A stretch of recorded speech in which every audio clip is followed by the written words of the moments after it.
नमस्कार विद्यार्थी मित्रांनो, मी प्रदीप फुंदे स्वागत करतो तुमचं टेक एस्पायर यूट्यूब चॅनलमध्ये. आय होप तुम्ही प्रिव्हियस वीकचा व्हिडिओ म्हणजे आपण जो व्हिडिओ तुम्हाला चॅलेंज प्रोव्हाईड केलं होतं, ते तुम्ही व्यवस्थितरित्या कंप्लीट केलं असेल. ओके. मी पुन्हा एकदा तुमचं स्वागत करतो वीक 6 मध्ये. ओके. आपण सीरीज सुरू केली आहे. ओके. तुम्हाला आपल्या सीरीजबद्दल माहितीच असेल, की आपण वीकली चॅलेंज या सीरीजमध्ये तुम्हाला प्रोव्हाईड करतोय. ओके. आणि आपलं टार्गेट आहे, की 31 डिसेंबरपर्यंत तुमचा पूर्ण 11+12 हा सिलेबस संपवणं. ओके. तर या सीरीजचा आज वीक 4 आहे. तर जाणून घेऊया आपण वीक 4 मध्ये कोणता स्टडी करणार आहोत, कोणते चॅप्टर्स आपण पाहणार आहोत. तर सर्वप्रथम आपण 12th स्टँडर्डचा विचार जर केला, 12th स्टँडर्डच्या फिजिक्सचा आपण एक चॅप्टर पाहणार आहोत. त्याच्यानंतर मग केमिस्ट्रीचा एक चॅप्टर पाहणार आहोत आणि मॅथेमॅटिक्सचा आपण एक चॅप्टर प्लस इंडेफिनाइट इंटिग्रेशन आणि डेफिनाइट इंटिग्रेशन तर यांची रिव्हिजन करणार आहोत. आता या ठिकाणी मी समजा आपण नॉर्मली जर आपल्या फॉर्म्युल्यानुसार जर गेलं, तर मॅथेमॅटिक्सचे 2 चॅप्टर घ्यायला पाहिजे होते, बरोबर? पण इनडेफिनाइट इंटिग्रेशन आणि डेफिनाइट इंटिग्रेशन हा खूप इम्पोर्टंट टॉपिक आहे. ओके. त्यासाठी आपल्याला जास्त वेळ द्यावा लागेल. सो या ठिकाणी आपण त्याची रिव्हिजन पाहणार आहोत या वीकमध्ये. ओके. तर आज आहे 12 नोव्हेंबर. ओके. आणि तुम्हाला हे चॅलेंज कंप्लीट करायचं आहे 19 तारखेपर्यंत. 19 तारखेला आपला नवीन व्हिडिओ येईल. त्याच्यामध्ये नेक्स्ट वीकसाठी आपलं चॅलेंज असणार आहे. त्याचबरोबर 11 साठी आपण एक चॅप्टर पाहणार आहोत फिजिक्ससाठी. ओके. आणि त्याच्यानंतर केमिस्ट्रीसाठी पाहणार आहोत एक चॅप्टर आणि आपण मॅथेमॅटिक्ससाठी चॅप्टर घेणार नाहीत. बरोबर? मग याचाच अर्थ तुम्हाला या वीकमध्ये फक्त हे 4-5 चॅप्टर्स आणि त्याच्यानंतर 2 चॅप्टर्सची रिव्हिजन एवढं तुम्हाला चॅलेंज आहे. आता ते चॅप्टर्स कोणकोणते आहेत ते आपण समजून घेऊया. फर्स्ट ऑफ ऑल आपण घेतोय फिजिक्सचा इलेक्ट्रोस्टॅटिक्स. आता इलेक्ट्रोस्टॅटिक्सला खूप मुलं घाबरतायत. ओके. घाबरायचं बिलकुल नाही. एवढे जे इम्पोर्टंट टॉपिक्स दिसतायत तुम्हाला या ठिकाणी, तर या टॉपिक्समधनंच तुम्हाला क्वेशन विचारला जाईल सीईटीमध्ये. इथून मागचे जरी पी-वाय-क्यूज तुम्ही चेक करून पाहिले, तर प्रत्येक पी-वाय-क्यू हा याच्यातल्या कोणत्या ना कोणत्या टॉपिकवर आलेला आहे. याच्या व्यतिरिक्त तुम्हाला काहीही येणार नाही इलेक्ट्रोस्टॅटिक्समधनं. ओके. तर त्याच्यामध्ये काय आहे electric potential. Okay. Electric potential calculate करता आलं पाहिजे. देन गॉस लॉ हा खूप इम्पोर्टंट लॉ आहे. त्याच्यानंतर डायपोल मोमेंट कॅल्क्युलेट करता आली पाहिजे. त्याच्यानंतर polar and non polar molecules. त्याच्यानंतर कॅपॅसिटर्समध्ये सीरीज आणि पॅरलल आहे. ओके. आणि त्याच्यानंतर डायइलेक्ट्रिक मटेरियल्स. हे जर पॉइंट सोडले, तर याच्या व्यतिरिक्त इलेक्ट्रोस्टॅटिक्समध्ये काहीच नाहीये. बरोबर. बुकमध्ये भरपूर सारे पॉइंट्स आहेत. तुम्ही एकदा ते पॉइंट्स रीड करा. पण जास्त जर आपल्याला इम्पोर्टंट कोणत्या पॉइंट्सला द्यायचं असेल, तर या पॉइंट्सला तुम्हाला द्यायला लागणार. ओके. ज्यावेळेस तुम्ही पी-वाय-क्यूज पाहाल, तर त्यावेळेस तुम्हाला ऑटोमॅटिकली समजून जाईल, की कोणते पी-वाय-क्यूज रिपीट होत आहेत आणि जे पी-वाय-क्यूज जास्त रिपीट झाले, तर तोच टॉपिक तुम्हाला परफेक्ट करायचा आहे. ओके. म्हणजे आय होप तुम्हाला समजलंच असेल, की इलेक्ट्रोस्टॅटिक्स मधलं काय करायचंय, बरोबर? आता तुम्ही करणार कसं? तर बुकमधनं, बरोबर? फर्स्ट ऑफ ऑल तुम्हाला टेक्स्ट बुक रीड करायचंय व्यवस्थित, समजून घ्यायच्यात कन्सेप्ट. एखादी कन्सेप्ट जर येत नसेल, तर ती YouTubeला वगैरे तुमचा कोर्स जिथं असेल किंवा तुमचे टीचर्स वगैरे जे असतील, तर त्यांच्याकडून ती समजून घ्यायची. त्याच्यानंतर ना तिच्यावरचे आपल्याला इम्पोर्टंट म्हणजे काय गोष्ट आहे, तर सगळ्यात पहिले आपले फिजिक्सच्या ओके, आपण फिजिक्स पाहतोय, बरोबर? फिजिक्समध्ये तुम्हाला जेवढे काही तुम्हाला सॉल्व्ड न्यूमेरिकल्स आहेत तुमच्या बुकमध्ये, तर तेवढे तुम्हाला परफेक्ट करायचे आहेत. त्याच्यानंतर मिसलेनियस एक्सरसाइज मधले जे न्यूमेरिकल्स आहेत, तर ते तुम्हाला परफेक्ट करायचे आहेत. ओके. तर फिजिक्ससाठी ही स्ट्रॅटेजी असणार आहे आणि इलेक्ट्रोस्टॅटिक्ससाठी हे तुम्हाला इम्पोर्टंट पॉइंट्स आहेत, बरोबर? त्याच्यानंतर नेक्स्ट आपण केमिस्ट्रीसाठी घेतोय transition and inner transition element. Okay. तर याच्यामध्ये इम्पोर्टंट काय आहे? तर इम्पोर्टंट सर्व गोष्टी याच्यामध्ये इम्पोर्टंट आहेत आणि हा एक थिअरॉटिकल पार्ट आहे. त्याच्यामुळे जर तुम्ही व्यवस्थितरित्या बुक जर रीड केलं, ओके. आता रीड करायचंय, फक्त रीड करायचंय किंवा चॅलेंज कंप्लीट करायचंय यासाठी आपल्याला रीड नाही करायचं. लाईन बाय लाईन आपल्याला रीड करायचंय. जो टॉपिक आपल्याला समजणार नाही त्याला आपल्याला सर्च करायचंय. इंटरनेटवर सर्च करू शकता. ChatGPTचा हेल्प तुम्ही घेऊ शकता आणि पूर्ण कन्सेप्ट समजल्याशिवाय तुम्ही नेक्स्ट कन्सेप्टवर जायचं नाही. ओके. आता याच्यामध्ये बऱ्याचशा गोष्टी तुम्हाला अशा आहेत, की तुम्हाला त्या लक्षात ठेवाव्या लागतील. म्हणजे प्रॉपर्टीज वगैरे यासारख्या गोष्टी असतील, तर त्या तुम्हाला लक्षात ठेवाव्या लागतील. आता पी-वाय-क्यूज वगैरे जर याचे तुम्ही पाहिले, तर मोस्टली पी-वाय-क्यूज आहेत इनर ट्रान्झिशन एलिमेंट्सवर पण भरपूर आहेत. ओके. त्या टाइपचे तुम्हाला पी-वाय-क्यूज पाहिजेत. फर्स्ट ऑफ ऑल तुम्ही टेक्स्ट बुकला प्रेफरन्स द्यायचा. टेक्स्ट बुक व्यवस्थितरित्या जर तुम्ही केलं एकदम परफेक्ट, त्याच्यानंतर तुम्ही जर त्याचे क्वेशन्स वगैरे पाहिले, तर डायरेक्ट नुसतं 1 सेकंदामध्ये तुम्ही आन्सर सांगू शकता. फक्त क्वेशन एकदा रीड केला, तर डायरेक्टली विथआऊट ऑप्शन तुम्ही त्याचा आन्सर सांगू शकता. अशा पद्धतीचा हा चॅप्टर आहे. ओके. चॅप्टर सोपा आहे याचा अर्थ आपल्याला त्याला कमी वेटेज द्यायचंय का? नाही. पण ज्या पद्धतीने बाकीचे चॅप्टर्स घेत होतो, ओके, ज्या पद्धतीने त्याला इम्पोर्टन्स देत होतो, त्याच पद्धतीने याला इम्पोर्टन्स द्यायचंय. ओके. कारण भरपूर सारं वेटेज आहे या चॅप्टरचं. ओके. आता त्याच्यानंतर मॅथ्समध्ये आपण काय पाहणार आहोत? तर ट्रिग्नोमेट्रिक फंक्शन्स. मॅथ्समध्ये आपण पाहणार आहोत ट्रिग्नोमेट्रिक फंक्शन. तर ट्रिग्नोमेट्रिक फंक्शन हा खूप इम्पोर्टंट टॉपिक आहे. बरोबर.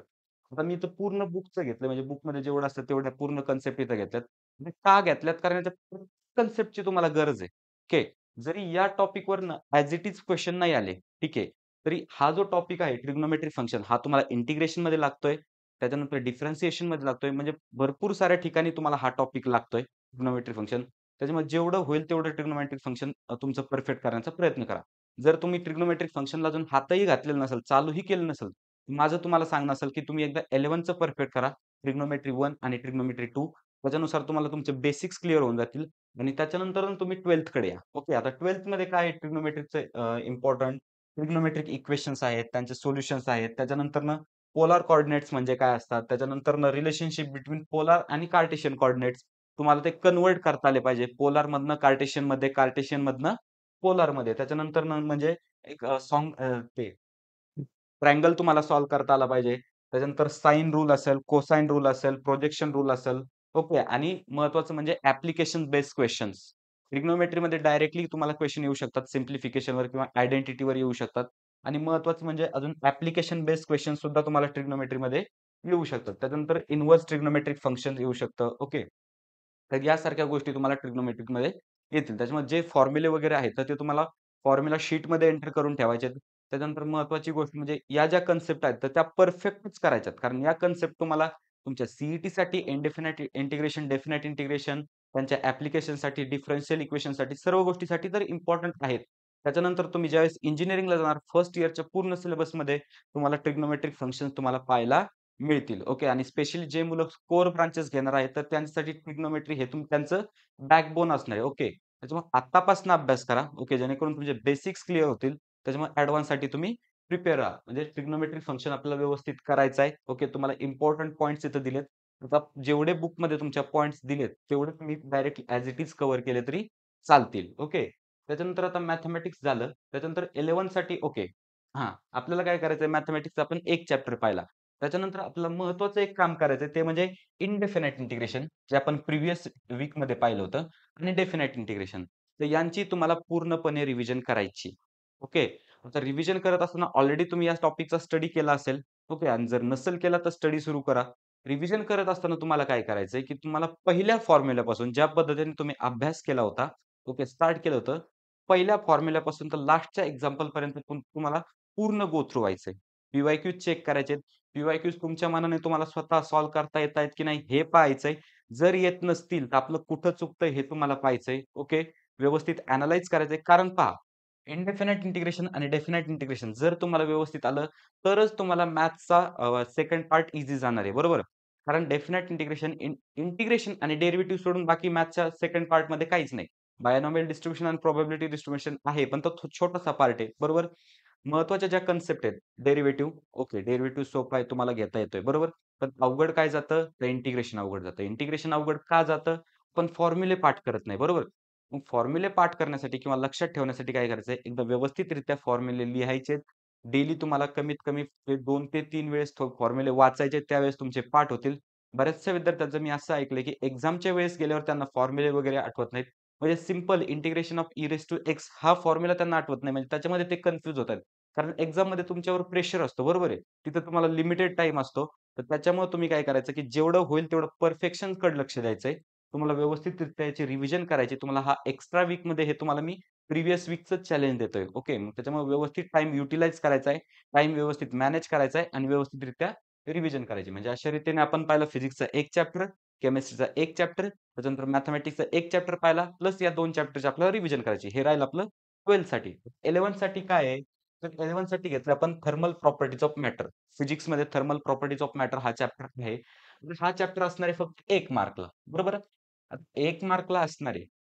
ठीक आहे. ज्यांचं 12th झालं नाही अजून, तर त्यांनी 11 थोडंसं स्किप केलं किंवा मागे ठेवलं तरी चालतंय. म्हणजे ज्यांनी अजून सुरुवात केली नाही त्यांच्यासाठी सांगतोय. पण ज्यांचं पॅरलली व्यवस्थित सुरू आहे, त्यांनी व्यवस्थितच सुरू ठेवायचंय.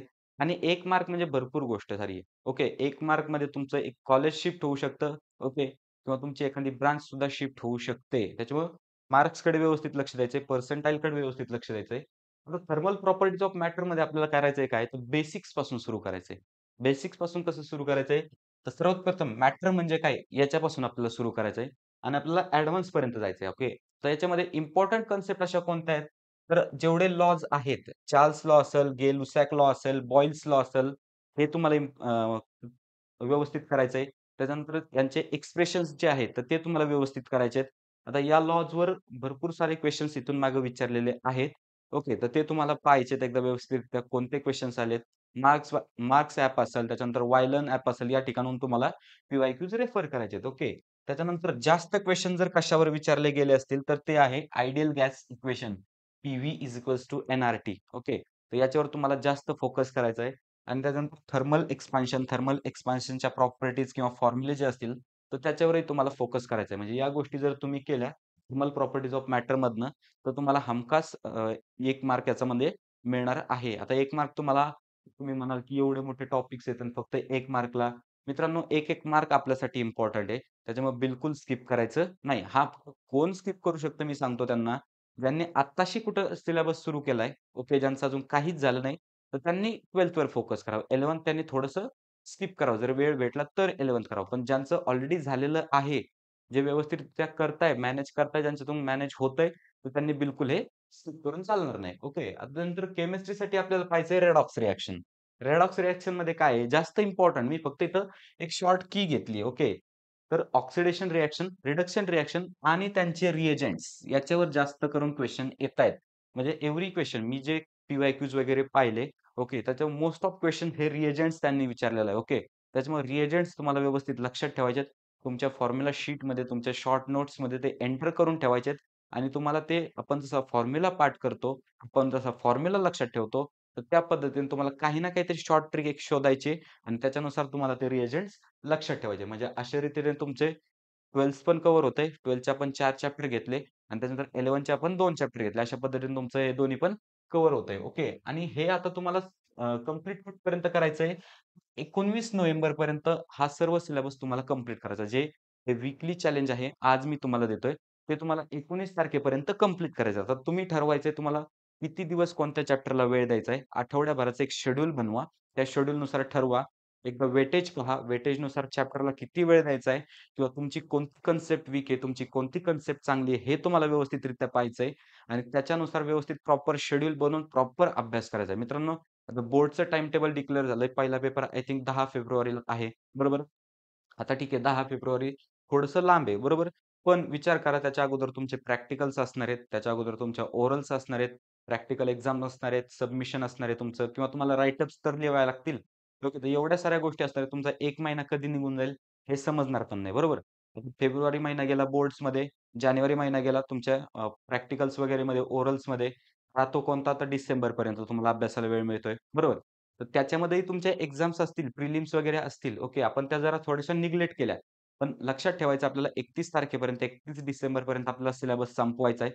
जर तुम्ही मी सांगतोय त्या पद्धतीने जर अभ्यास केला, त्या पद्धतीने जर तुम्ही चॅलेंज घेतलं, तर तुमचा 31 डिसेंबरपर्यंत पूर्ण 11th आणि 12th तुमचा पूर्ण सिलेबस संपेल. ओके. यासाठी काय करायचंय माझी तुम्हाला छोटीशी एक विनंती आहे फक्त.